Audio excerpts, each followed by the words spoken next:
कैसे हैं आप सब। तो आज की इस वीडियो में मैं आप सभी बच्चों को क्लास 11 पॉलिटिकल साइंस यानी कि राजनीति शास्त्र के मॉडल पेपर सेट का 1 का कंप्लीट सॉल्यूशन इस वीडियो में बताऊंगा। तो आप सभी बच्चे वीडियो के लास्ट तक बने रहिएगा। वीडियो पसंद आए तो वीडियो को लाइक कर दीजिएगा, चैनल पे न्यू आए तो चैनल को सब्सक्राइब करिएगा, साथ में बेल आइकन पे क्लिक करिएगा ताकि इसी प्रकार क्लास 11 के हर मॉडल पेपर का देखिए आपको सॉल्यूशन हमारे चैनल पर मिलता रहे। तो चलिए वीडियो को शुरू करते हैं। वीडियो पसंद आए तो अपने दोस्तों के साथ साझा कर दीजिएगा इसको जरूर। तो चलिए पहला सवाल देखिए आपसे परीक्षा में पूछा गया है कि न्यायालय के किस महत्वपूर्ण निर्णय में कहा गया है कि हमारे मौलिक अधिकारों में देखिए कोई भी कटौती नहीं की सकती। हमारा संविधान देखिए हमें बहुत से मौलिक अधिकार दिया हुआ है, लेकिन न्यायालय का देखिए कौन सा ऐसा महत्वपूर्ण निर्णय था जिसमें बोला गया कि हमारे मौलिक अधिकारों में कोई भी कटौती यहां नहीं की जाए। कौन सा वो केस था? गोलकनाथ केस 1967 का केस था, मंडल केस 1992 का था, या केशवानंदन भारती केस 1973 या फिर शाहबनो केस 1985 का ये केस था। देखिए आपको कुछ केसेस के बारे में मालूम होना चाहिए, जैसे मंडल केस के बारे में, केशवानंद भारती केस और शाहबानो केस, ये 3 इंपॉर्टेंट केस है। और चौथा केस जो बच गया हमारे पास गोलकनाथ केस 1967, ये वाला केस में ही बोला गया था, न्यायालय ने कहा था कि हमारे मौलिक अधिकारों देखिए कोई भी कटौती ये नहीं किया जाएगा। वो केस ये था गोलकनाथ केस 1967। तो ऑप्शन नंबर ए क्या हो जाएगा, इसका राइट आंसर हो जाएगा। अगला सवाल है देखिए आपसे पूछा हुआ है कि संविधान सभा के लिए चुनाव देखिए कब संपन्न हुआ, ये हमें बताना है। 4 ऑप्शन दिए गए हैं, 45, 1900, 1946, 47, 48 जो भी दिया हुआ है। संविधान सभा के लिए देखिए हमारा जो कैसे चुनाव चल रहा था वो प्रक्रिया संपन्न कब हुआ, तो हुआ संभव 1946 में, यानी ऑप्शन नंबर बी क्या हो जाएगा, इसका राइट आंसर हो जाएगा। अगला है भारतीय संविधान सभा के उद्घाटन अधिवेशन की, देखिए जब उद्घाटन हो रहा था तो इसका अधिवेशन किसने किया था ये हमें बताना है। 4 ऑप्शन आपको दे दिए गए यहाँ पर, जवाहरलाल नेहरू, डॉक्टर भीमराव अंबेडकर, डॉक्टर सच्चिदानंद सिन्हा या फिर सी राजागोपालाचारी। तो देखिए हमारे उस टाइम कह सकते हैं संविधान सभा के जो अस्थायी अध्यक्ष थे कौन थे, डॉक्टर सच्चिदानंद सिन्हा जी। उन्होंने क्या की थी, इसकी अध्यक्षता की थी, इसलिए ऑप्शन नंबर सी क्या हो जाएगा, इसका राइट आंसर हो जाएगा। अगला सवाल है संविधान के विभिन्न पहलुओं के अध्ययन हेतु संविधान सभा ने देखिए कितनी समितियां यहां पर नियुक्त की है ये हमें बताना है। तो उस देखिए कितनी समितियां नियुक्त की गई टोटल अभी तक, तो 13 समितियां। ऑप्शन नंबर क्या हो जाएगा, सी इसका सही उत्तर हो जाएगा।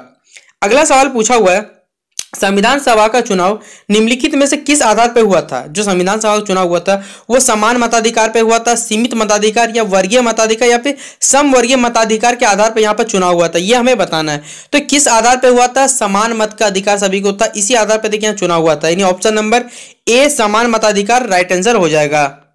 अगला है मौलिक अधिकारों को लागू करने के लिए किसके द्वारा देखिए रिट जारी किया जाता है, संसद के द्वारा, राष्ट्रपति के द्वारा, उच्चतम न्यायालय के द्वारा या फिर निर्वाचन आयोग के द्वारा। किसके द्वारा देखिए यहाँ पर रिट जारी किया जाता है आपको पूछा जाएगा, तो याद रखिएगा उच्च न्यायालय जो उच्चतम न्यायालय जारी करता है, क्या जारी करता है ताकि मौलिक अधिकार को लागू किया जाए। ऑप्शन नंबर क्या हो जाएगा, सी इसका सही उत्तर हो जाएगा।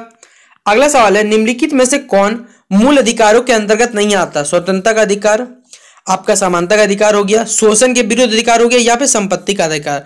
कौन सा अधिकार आपका मूल अधिकार के अंतर्गत नहीं आता, तो वो हमारे पास संपत्ति का अधिकार। ये पहले था जब हमारा संविधान बना था, लेकिन बाद में इसे हटा दिया गया, आपको मालूम होना चाहिए। तो 7 का क्या हो जाएगा, डी इसका राइट आंसर हो जाएगा। अगला है किस दल ने संविधान सभा की बैठक का बहिष्कार किया था, मुस्लिम लीग ने, भारतीय राष्ट्रीय कांग्रेस, हिंदू महासभा या फिर कम्युनिस्ट दल ने।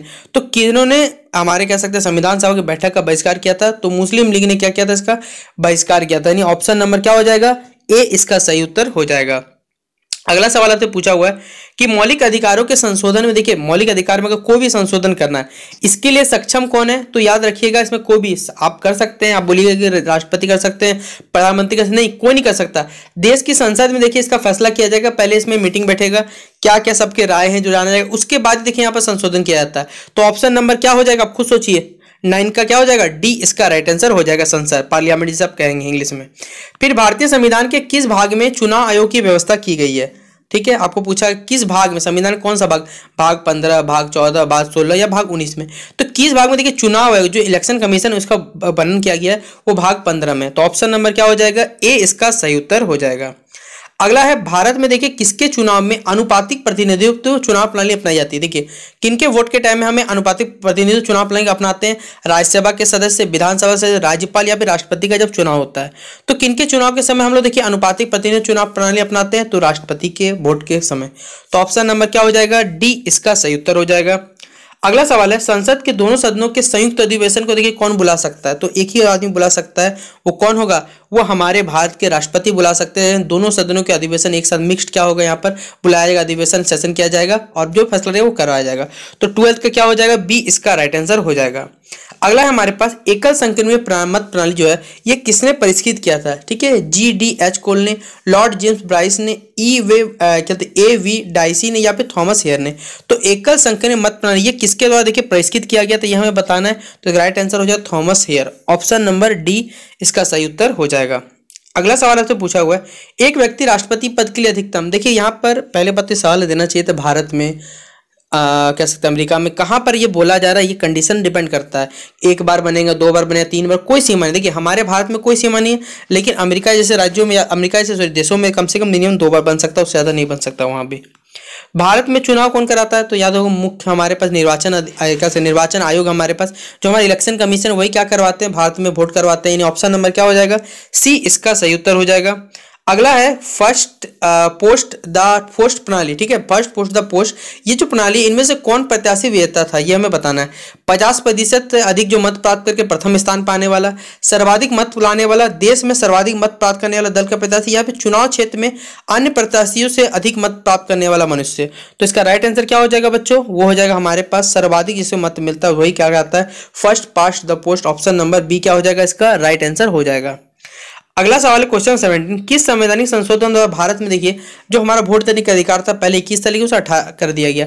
तो कौन सा संविधान संशोधन देखिए हमें यह बताना है। तो वो हो जाएगा हमारे पास 61वां संविधान संशोधन, यानी कह सकते हैं ऑप्शन नंबर ए क्या हो जाएगा? इसका राइट आंसर हो जाएगा।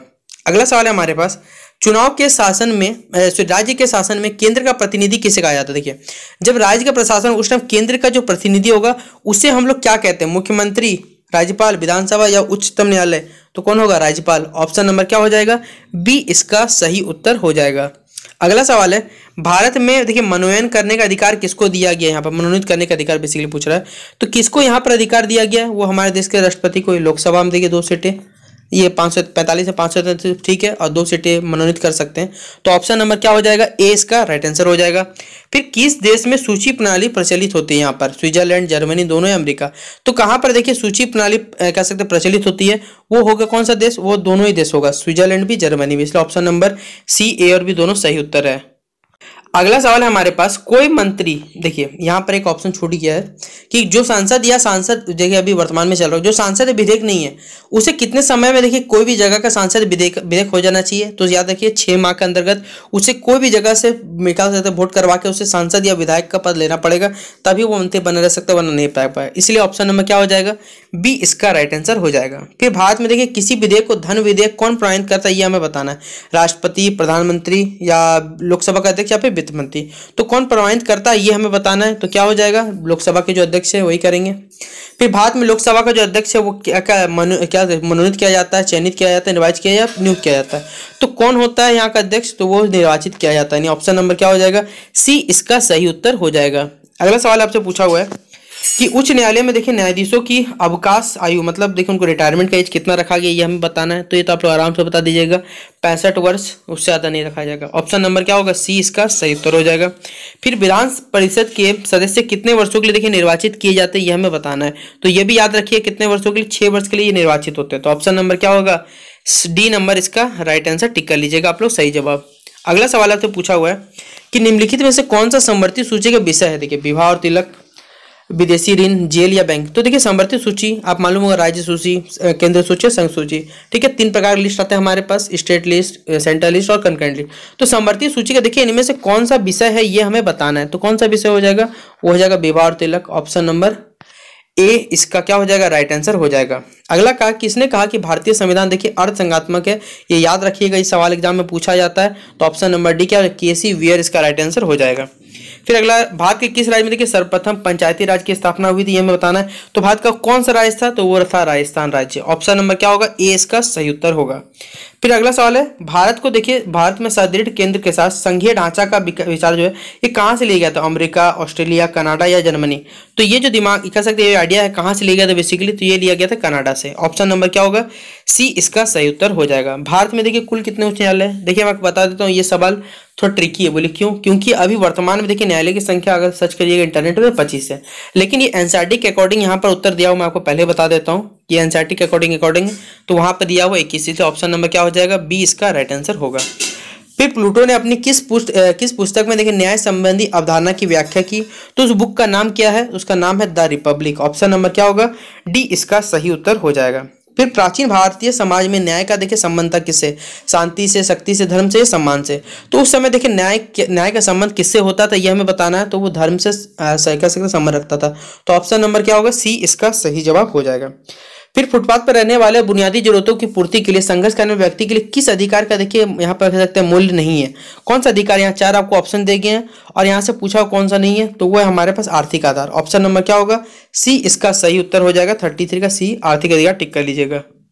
अगला सवाल है, स्वतंत्रता के सकारात्मक दृष्टिकोण के पक्षधर निम्नलिखित में से कौन नहीं है? टीची ग्रीन, जॉन लॉक, एच.जे. लॉस्की या फिर ए.के. हायक? तो कौन नहीं है बताना, पक्षधर हमें ये बताना है। तो इसका राइट आंसर क्या हो जाएगा? Option number B John Locke. Option number B tick कर लीजिएगा सही जवाब। फिर देखिए कौन सा सरकार व्यक्ति की स्वतंत्रता पर कम से कम प्रतिबंध लगा सकती है? वो कौन सी सरकार है? उपनिवेशी सरकार, लोकतांत्रिक, साम्यवादी या फिर फांसीवादी? कौन सी सरकार होगी? तो वो सरकार होगी हमारे पास लोकतांत्रिक। ऑप्शन नंबर क्या होगा? बी इसका राइट आंसर हो जाएगा। फिर अगला सवाल है, किसने आज के विश्व को भूमंडलीय गांव की संज्ञा दी है? विल किनविल्का, मार्शल मैकुलन या फिर हेबरमास या फिर डेविड हेल्ड? तो किसने देखिए ये संज्ञा दी है, ये हमें बताना है। तो संज्ञा दी है मार्शल मैकुलन। ऑप्शन नंबर क्या होगा? बी इसका सही उत्तर हो जाएगा। अगला सवाल है, एक व्यक्ति द्वारा घर में टेलीफोन लगवाने के लिए आवेदन किया जाता है। 2 माह बीते जाने पर घर में टेलीफोन नहीं लगा। व्यक्ति देरी कार्यान्वयन करने के किस अधिकार का वो अपना प्रयोग करेगा, ये हमें बताना है। तो वो किस अधिकार का अपना योग करेगा? सूचना का अधिकार ना। तो ऑप्शन नंबर क्या हो जाएगा? सी इसका सही उत्तर हो जाएगा। फिर अगला है, निम्नलिखित में से कौन सी राष्ट्रीय भावना नहीं है? तो देखिए यही दिख रहा है आपको, जब क्रिकेट मैच हो तो अपने देश की जब हार हो और दूसरे देश की जीत हो तो हमें खुश नहीं, ये गलत बात है। ये हमारी राष्ट्रवादी भावना नहीं है। तो ऑप्शन नंबर क्या हो जाएगा? डी इसका सही उत्तर हो जाएगा। फिर अगला है, यह किनका कथन है कि गरिमापूर्ण मानवीय जीवन जीने के लिए जरूरी है हम भय पर विजय पाएं? नेल्सन मंडेला, आंग सान सू की, सलमान रुश्दी या सुभाष चंद्र बोस? ये जो कथन दिया गया किनके द्वारा दिया गया? तो वो आंग सान सू की का कथन दिया गया। तो ऑप्शन नंबर क्या हो जाएगा? बी इसका सही उत्तर हो जाएगा। फिर आ थ्योरी ऑफ जस्टिस नामक पुस्तक की देखिए रचयिता कौन है? इसका नाम मुझसे पूछा जाएगा, तो याद रखिए इसका नाम है जॉन रोल्स। ऑप्शन नंबर क्या हो जाएगा? ए इसका सही उत्तर हो जाएगा। और इसी प्रकार देखिए क्लास 11 का पॉलिटिकल साइंस राजनीतिक शास्त्र का हमारा 40 MCQ जो आपको एग्जाम में पूछा जाएगा मॉडल सेट पेपर 1 से, वो मैंने आपको कंप्लीट करवा दिया। तो जितना हो सके इस वीडियो को शेयर कर दीजिएगा और चैनल पर न्यू आया सब्सक्राइब कर लीजिएगा, साथ में बेल आइकन पर क्लिक करिएगा ताकि इसी प्रकार हर वीडियो का नोटिफिकेशन आपको हमारे चैनल पर मिलता रहे। तो चलिए मिलते हैं नेक्स्ट वीडियो पे, तब तक के लिए जय हिंद, जय भारत।